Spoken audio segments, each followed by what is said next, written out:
alrededor de Silicon Valley Bank. Lorenzo Ramírez, periodista económico. Muy buenos días, Lorenzo. ¿Qué tal? Buenos días, José Antonio. Bueno, la decisión de la FED sobre la crisis bancaria quizá es la parte más llamativa a la hora de rescatar o de abrir una línea de liquidez a la par de esos bonos, es decir, un rescate cuando sale Biden diciendo aquí no va a haber dinero del contribuyente. ¿Cómo que no? Si lo acabas de anunciar, ¿no? Se han cambiado completamente las reglas del juego. Yo a todo el mundo a que ese comunicado conjunto del Tesoro y de la Reserva Federal del domingo, que se lo lean, el que no sepa inglés, que lo meta en un traductor, que llame a alguien que sepa inglés, porque es un antes y un después, y es el principio de ese reseteo monetario que algunos se llevan tiempo esperando y que en realidad es, en buena medida, seguir igual y reducir aún más las libertades de los ciudadanos, ¿no? Lo que ha sucedido este fin de semana es consecuencia de la política monetaria y la planificación central de la emisión de dinero sin respaldo en ahorro real. Algunos lo llevamos diciendo desde hace mucho tiempo. Se han creado muchos incentivos perversos, como el que las entidades han comprado ingentes cantidades de deuda pública para financiar a los estados, mientras se han hecho de oro no remunerando esos depósitos. Recordemos que cuando los tipos de interés estaban bajos había excusa para no remunerar los depósitos. Ahora los tipos de interés han subido y se siguen sin remunerar los depósitos. En Estados Unidos hay aproximadamente ese dato famoso que ha hecho público el Fondo de Garantía de Depósitos de allí, esos 620.000 millones de dólares de pérdidas latentes provocadas solo en Estados Unidos, en la banca de Estados Unidos, provocadas por la subida de tipos del último año, que son una bomba de relojería porque han reducido el valor de esa deuda. La decisión de la Reserva Federal de rescatar a todos los depositantes, presentes y futuros, porque esto hay que dejarlo muy claro, porque ¿quién va a ser el guapo que mañana, si en un momento dado esa Reserva Federal, ¿verdad?, tiene que tomar una decisión parecida con otro banco, no cubre esos depósitos? Entonces, en realidad, lo que está diciendo es que la Reserva Federal avala todos los depósitos del sistema financiero. Y esto muestra cómo una vez más nos han mentido. Primero, las autoridades monetarias y fiscales llevan años diciendo que no habría más rescates con fondos públicos. El comunicado conjunto del Tesoro y la Reserva Federal es tramposo porque indica que los depósitos se garantizarán con un gravamen al resto de bancos.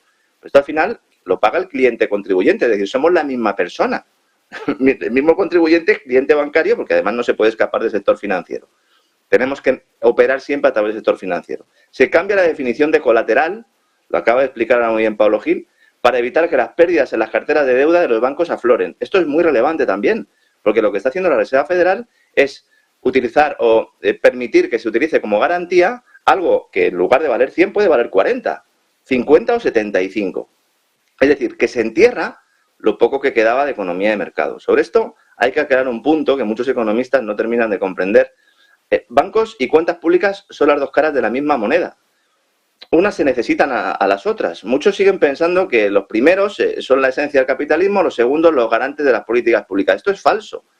No son dos grupos antagónicos, trabajan juntos en ese capitalismo de Estado, si le queremos seguir llamando capitalismo, en el que la política monetaria y el suministro de liquidez en el sistema está controlado por una autoridad central.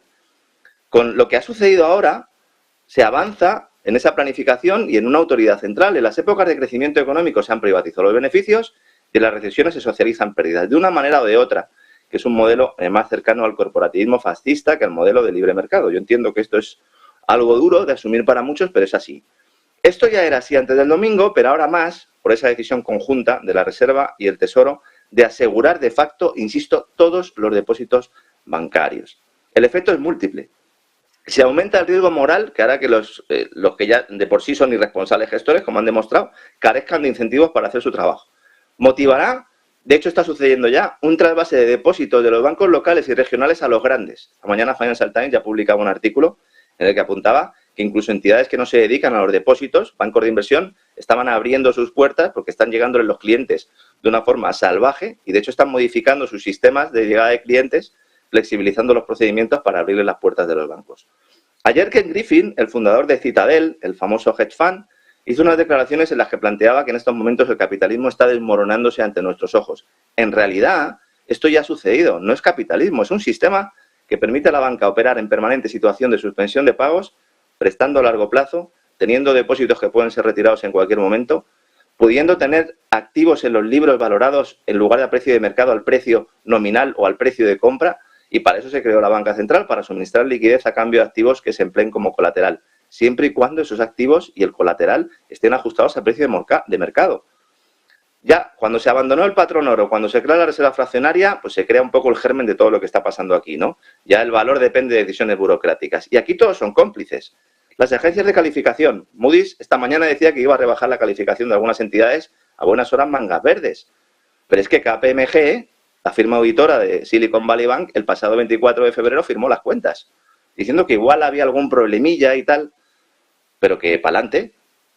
Y la Reserva Federal, y esto es gracioso, hay que reírse ya, porque en medio de este escándalo, abre una investigación sobre las causas de la quiebra de Silicon Valley Bank. Pues que se investiguen a ellos mismos, que se investiguen a la propia Reserva Federal, si está muy, muy clara la causa de la quiebra de Silicon Valley Bank. Y cuidado, porque también aquí ha habido un momento orquestado, siempre sucede en estos casos, clientes de Silicon Valley Bank, firmas de Venture Capital, fueron los que extendieron el rumor de que Silicon Valley Bank tenía problemas.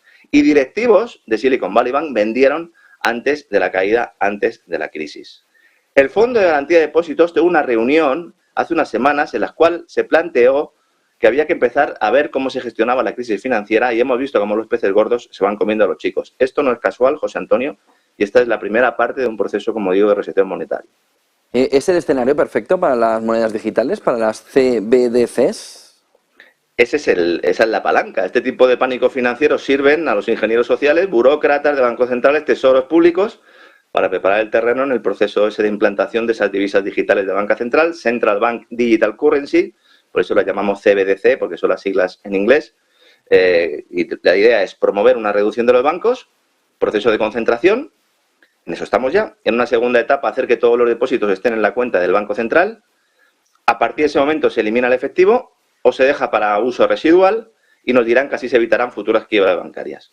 Esto no va a suceder en unos meses, espero, aunque a la velocidad que va esto, la verdad es que me suelo quedar corto, pero sí en unos años, según han establecido los propios tesoros y los bancos centrales mundiales. Esto no me lo estoy inventando yo. Uno va al Banco Internacional de Pagos y ve todos los proyectos de divisas digitales que hay, euro digital, dólar digital, libra digital, el yuan digital, que es el que más avanzado está. Como es evidente que el público no va a aceptar la implantación de esta especie de reseteo monetario, que es totalitarismo monetario, voluntariamente, ¿qué hace falta? Crisis financieras. ¿Qué hace falta? Que se demonizan las criptodivisas, que son la alternativa descentralizada a este modelo liberticida, que es imprescindible para el control tecnocrático global. Eso explica lo de FTX, eso explica lo que ha pasado con Silicon Valley Bank, eso explica lo sucedido con Signature Bank y con los que vengan. Imagínate, José Antonio, que nos dice el Banco Central Europeo o la Reserva Federal que garantiza todos los depósitos bancarios, pero con euros o dólares digitales. Y que las pensiones y el resto de transferencias sociales se abonarán en estas divisas. Todo el mundo tranquilo. Ah, pues estupendo. Pues ya no me tengo que preocupar de que vaya a quebrar mi banco. Es más, que quiebre si me da igual. Si voy a tener mi cuenta en el Banco Central y nos dirán que es por nuestro bien, porque así se evitará el fraude, porque así se evitarán las corridas bancarias. Este es el plan y lo estamos viendo ahora mismo en directo. El dinero digital es dinero emitido por un banco central exactamente igual que el que hay ahora, es el equivalente digital a los billetes, a las monedas. Su propietario es acreedor del Banco Central y puede realizar pagos electrónicos instantáneos. Y como contrapartida, el Banco Central rastrea todas y cada una de las operaciones que se realicen. Esto no es ciencia ficción, insisto, es cierto. Conviene no confundir el dinero digital con las criptomonedas, porque esto también es algo que interesa a los poderes públicos. Hay mucha gente que se pregunta, bueno, ¿y en realidad esto qué diferencia hay con que pague con una tarjeta de crédito, de débito, con el móvil o con cualquier aplicación? Todo este tipo de operaciones son realizadas por entidades financieras, actualmente utilizando las cuentas bancarias de los clientes. Estas operaciones no están respaldadas completamente por el Banco Central. El cambio de modelo al que quieren ir es que los pagos sean inmediatos, pero que tengas la cuenta en el Banco Central. Y ya no hace falta el banco comercial. Los bancos comerciales tradicionales no son necesarios en este sistema, de hecho sobran. Y seguramente vamos a ver cómo muchos caen de una forma más o menos intensa, promoviendo fusiones, cerrando oficinas o manteniéndose como apéndices del Banco Central. De hecho, insisto, estamos en ello. Yo entiendo que a mucha gente esto le parezca una teoría de la conspiración. No es una teoría, es una conspiración a secas, pero es que además se está haciendo en nuestros ojos, ante nuestros ojos. La Reserva Federal, el Banco Central Europeo, el Banco de Inglaterra, el Banco de China, la práctica totalidad de las autoridades monetarias mundiales han lanzado ya sus programas pilotos de CBDC y una vez que esté implantado, pues no habrá límite para que los planificadores puedan hacer lo que quieran con el dinero. Fíjate, le pueden poner fecha de caducidad para que se gaste una parte. Por ejemplo, usted está obligado a gastar el 20%, el sueño húmedo de todo keynesiano. Por ejemplo, se puede obligar a limitar su uso en función de políticas pues como la falsa protección del clima, la tramposa igualdad de género. Es más, seguramente veamos cómo nos dicen que con este nuevo sistema se puede aplicar tipos de interés negativos en las cuentas corrientes y además nos van a decir que eso no es inflacionario. ¿Hay alternativa? La hay. El problema es que no son nuestros aliados, sino con los que estamos en guerra. Porque los países que tengan materias primas, los países que tengan hidrocarburos, tierras raras, metales preciosos, podrán ligar sus divisas digitales a estos activos reales, lo cual daría un vuelco en el tablero geopolítico, pondría en serio riesgo la hegemonía del dólar, por supuesto acabaría con el euro, y mientras los países europeos y los estados norteamericanos modifican sus legislaciones para cambiar esa definición de dinero, para poner la alfombra a estas CBDCs, sin respaldo en nada, países como China, Arabia Saudí, Rusia, incluso Irán, estudian crear esa superdivisa que dependa del yuan digital, pero que esté respaldado por algo, por materias primas, ¿no? Esta es la guerra que muchos no parecen ver. Está la parte bélica pura, está la tecnológica, pero hay una guerra monetaria que seguramente, José Antonio, sea tan importante o más que las otras dos. Último punto. Tenemos una nueva fase de la guerra con todo el foco puesto ya en China.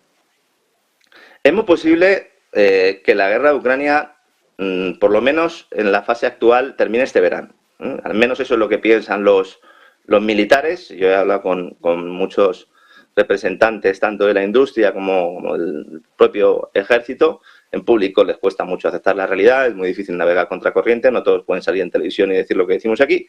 El propio Scott Ritter, oficial de inteligencia estadounidense retirado, ya apuntaba incluso que la carencia de munición podría ser uno de los elementos clave. De hecho, vemos cómo nos están preparando mensajes en este sentido.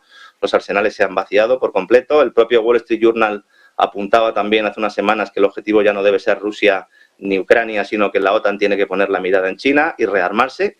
Ese famoso artículo que también incluiste en el programa, en el cual se planteaba que no estaba preparado Estados Unidos para la guerra y por lo tanto, ¿qué tiene que hacer? Pues prepararse, poniendo a trabajar a todo ese complejo militar con dinero del contribuyente para un enfrentamiento con el gigante asiático. Esto es lo que es verdaderamente preocupante. Estamos viendo movimientos en este sentido. Se va a colocar a Australia en la cabeza de la ofensiva, en esa alianza entre Reino Unido, Estados Unidos y Australia, ese grupo AUKUS, que es como una especie de cúpula por encima de la OTAN y que parece estar dispuesta a reforzar su capacidad nuclear. Esto parece que a nadie le importa, pero mientras nos dicen que el peligro es Putin, se está ampliando la flota de submarinos nucleares australianos para una guerra contra China. Y vamos a ver cómo ese viraje hacia el Pacífico, que en realidad comenzó ya con Obama, con un señor que se llamaba Joe Biden, de vicepresidente, se va acelerando y esos grandes medios de comunicación nos están preparando para que aceptemos que la hegemonía occidental debe garantizarse a base de bombas y misiles contra los chinos. Hasta ahora China ha asistido a este proceso sin levantar mucho la voz, hasta que hace una semana varias autoridades chinas comenzaron a poner el pie en la puerta. Lo comentamos aquí, recuerda José Antonio. El propio Xi Jinping en persona va a ir a Moscú la próxima semana a ver a Putin, a ver si se confirma esta noticia que dio el Wall Street Journal. Luego está previsto que mantenga un encuentro virtual con Zelensky, que sería el primero desde el inicio de la intervención en Ucrania de Rusia. Y se está considerando la posibilidad de que Xi Jinping haga una gira por algunos países europeos como parte de su viaje a Rusia. Esto no está confirmado todavía. Recordemos que China es el primer socio comercial de la Unión Europea en importaciones, con una cuarta parte del total. Una cuarta parte de lo que compramos los europeos es a los chinos, pero es que también ocupa un lugar destacado en las exportaciones, es decir, tras Estados Unidos y Reino Unido.